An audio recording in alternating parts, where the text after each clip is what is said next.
हमारे वृंदावन में एक रामानंदी महात्मा थे, शरीर से बंगाली थे, बंगाल का शरीर था उनका। सियाजू राम बाबा, उन बाबा का नाम, मूल नाम क्या था गुरु महाराज का दिया हुआ वो तो हमको पता नहीं है, पर सियाजू राम सियाजू राम सियाजू राम सियाजू राम सियाजू राम सियाजू राम सियाजू राम उच्चारण पूर्वक जपते थे। सियाजू राम सियाजू राम सियाजू राम सियाजू सियाजू राम सियाजू राम सियाजू ऐसे होते थे। और बीच बीच में रो करके कहते थे राम नाम पागल अमार हनुमान, ऐसे बोलते थे। बड़े प्रेमी थे।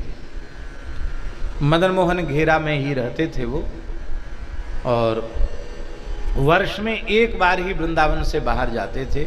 श्री अयोध्या जी रामनवमी के समय 9 दिन अयोध्या जी रहते थे, रामनवमी करके फिर वृंदावन आ जाते थे। रामनवमी अयोध्या की करते थे।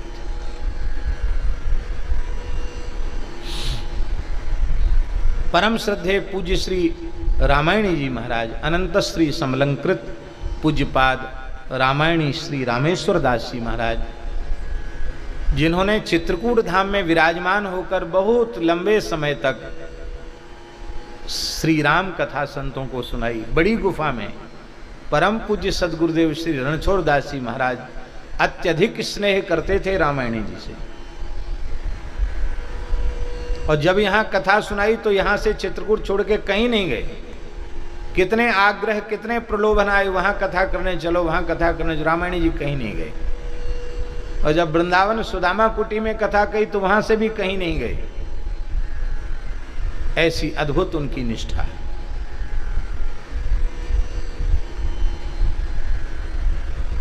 श्री रामायणी जी महाराज किस प्रसंग में करें? हाँ, तो वो रामायणी जी की कथा के बड़े प्रेमी थे सियाजू राम बाबा। नित्य प्रति रामायणी जी की कथा जब तक चली उसमें आना।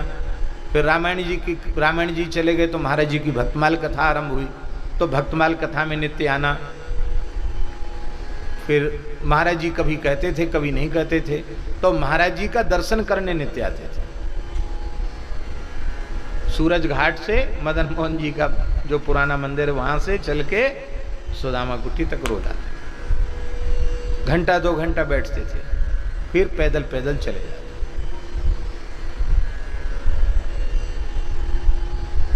तो सियाजू राम बाबा कहाँ जा रहे हो? तो बांके बिहारी जी नहीं बोलते, कहते अवध बिहारी जी का दर्शन करने जा रहे हैं। राधा वल्लभ जी को कहते जानकी वल्लभ जी। ए बाबा कहाँ ठाड़ो है? ब्रजवासी जानबूझ के पूछे, ए बाबा कहाँ ठाड़ो है? बोले जानकी वल्लभ लाल जी के सामने। दर्शन रोज करते थे नित्य, बिहारी जी का, राधा वल्लभ जी का। राधा रमन जी को कहते श्री जानकी रमन लाल जी, और गोपेश्वर महादेव को कहते नागेश्वर महादेव, और यमुना जी को सरयू जी कहते। सरयू स्नान करें हमें।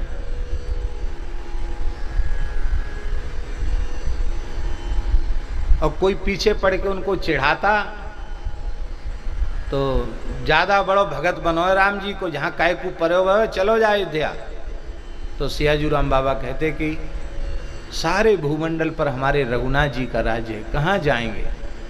और बोले ये तो छोटे सरकार की राजधानी है। छोटे सरकार माने शत्रुघ्न कुमार हैं, उन्होंने मथुरापुरी बसाई, ब्रजभूमि उन्होंने व्यवस्थित की। तो ये तो हमारे छोटे सरकार के पास रहते हैं। क्यों रहते हो छोटे सरकार के पास? बोले उनको राम जी का विरह होता है ना, उनको सियाजू राम सुनाते हैं तो उनका विरह कम होता है।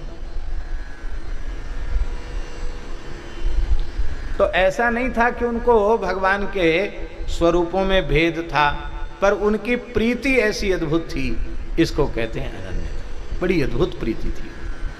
इसका अर्थ है कि वो रामकृष्ण नारायण में भेद समझते हो ऐसा नहीं है, पर अपने रघुनाथ जी को ही बिहारी जी में, राधा रमन जी में, राधा वल्लभ जी में, सब जगह अपने इष्ट को ही वो देखते थे। और महाराज जी शरीर भी विलक्षण ढंग से पूरा हुआ सियाजू राम बाबा का। उनके मुख पे पैर पे सूजन थी और महाराज जी के पास आके रोने लगे। बोले इस बार हम तो बहुत बीमार हैं, चल ही नहीं सकते, हमको तो उठा के ले जाना पड़ेगा, हमारा अयोध्या जी का नियम चूक जाएगा। बड़े कष्ट पूर्वक आपके पास आए, बहुत दिन से बीमार थे। महाराज जी ने कब यहीं रह जाओ। बोले नहीं, नियम नहीं छूटना चाहिए। हर बार अकेले जाते थे। बोले इस बार कोई एक मूर्ति भेज दो। तो एक साधु को महाराज जी ने भेज दी। तो तुम भैया चले जाओ, किराया उनका टिकट करवा दिया, उनको भेज दिया अयोध्या जी।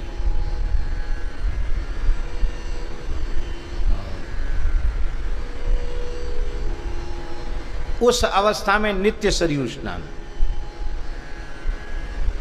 और शायद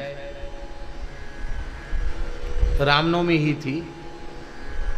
रामनवमी को राम घाट पे गए हैं, सहारे से स्नान करके आए। स्नान करके आए, सवेरे जल्दी आ गए, स्नान करके 8 बजे, लगभग 8 बज गए थे। स्नान करके द्वादश तिलक धारण किए, अपने शालिग्राम जी को सरयू जल से स्नान कराए, चरणामृत लिए और माला लेकर मंत्राज का जपने के बाद नाम जप करने बैठे। सियाजू राम सियाजू राम सियाजू राम। एक मौसमी भोग लगाई शालिग्राम जी को, एक आँख उसकी चूसी और बाकी प्रसाद छोड़ दिया। फिर हाथ धो करके अपने माला जपने में लग गए। और माला जपते जपते जो साधु साथ गया था बोले अब तो हम रामनवमी करने जा रहे हैं। तो उन्होंने कहा कहाँ जा रहे हो? अयोध्या में तो आए रामनवमी करने, कहाँ जाओगे? तो बस अब तो रामनवमी करने जा रहे हैं। और बस नाम जप करते करते शरीर में द्वादश तिलक लगे हुए हैं। नाम जप करते करते रामनवमी के दिन भगवत धाम प्रयाण किया। नाम की भगवत उपासना में अनन्य भाव बहुत आवश्यक है। मेरे तो गिरधर गोपाल दूसरो न कोई, जाके सिर मेर मोर मुकुट मेरो पति सोई। अनन्य भाव। कई जन्मों की साधना पूरी हो जाती है, तब हरिगुरु संतों की विशेष कृपा से अनन्य भाव आता है इष्ट के प्रति, ऐसे ही नहीं आता है।